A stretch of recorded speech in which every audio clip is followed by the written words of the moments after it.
आला हिवाळा तब्येत सांभाळा। मैत्रिणींनो, आता छान गुलाबी थंडी पडते, पण ही थंडी आपल्यासोबत सर्दी पडशाचे आजार पण घेऊन येते। आपली प्रतिकारशक्ती वाढवण्यासाठी आपण आज पाहणार आहोत अमृता समान गुणधर्म असलेल्या आवळ्याचा मोरावळा करण्याची थोडीशी हटके पद्धत।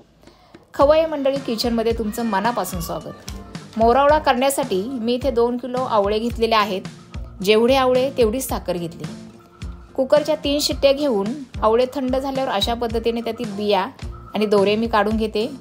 त्यानंतर आपली हटके पद्धत म्हणजे बिया काढलेले आवळे मी मिक्सरला स्मॅश करून घेतलेले आहेत।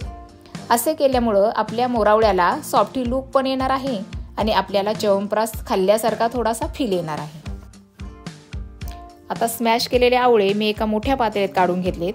त्यात साखर ॲड करून गॅसवर मध्यम आचेवर ठेवून असे व्यवस्थित हलवून घ्यायचे।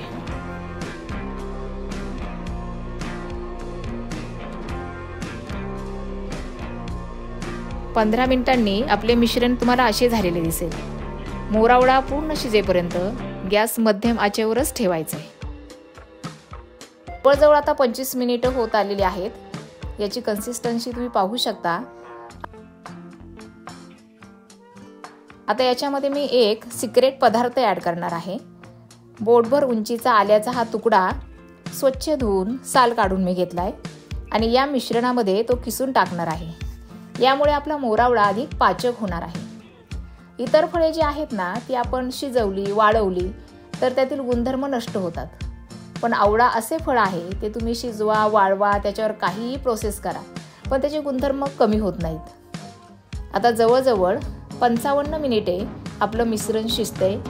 या मिश्रणामध्ये मी आता 1 चमचा वेलची पूड ॲड करणार आहे। 2-3 मिनिटे मिश्रण चांगले हलवून गॅस बंद करून टाकायचं।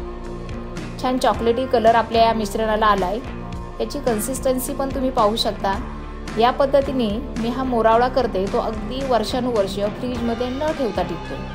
फक्त तर रोज 1 चमचा मोरावळा खा, मस्त रहा, निरोगी रहा आणि आमच्या चॅनलला लाईक व सबस्क्राईब करा।